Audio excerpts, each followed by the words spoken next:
มาพี่น้องวันนี้ก็มาเก็บผักกูดนี่งามผักกูดบ้านเฮางามพี่น้องนี่งามผักกูด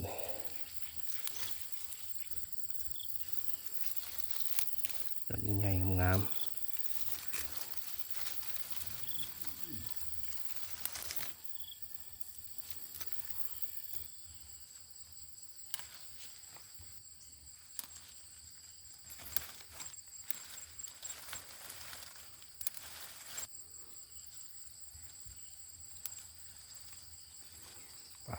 หย่อนใหญ่ตุยๆเด้อพี่น้องงาม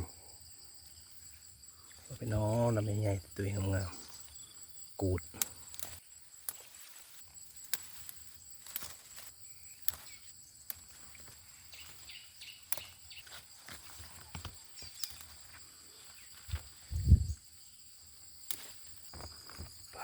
พี่น้องใหญ่ค่ะกระแทกนั่นนะพี่น้องคักใหญ่ดี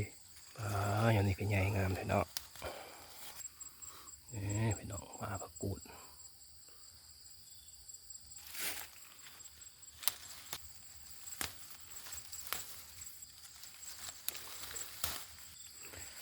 วันนี้เราก็มาเก็บผักกูดนะพี่น้องก็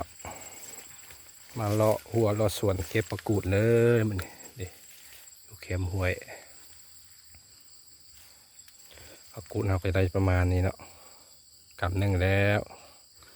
เมื่อครัวคักๆใส่ชิ้นหมูจะแซ่บๆครับพี่น้อง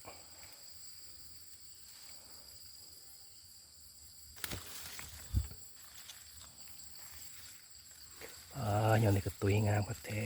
กนี่ผักกูดเลย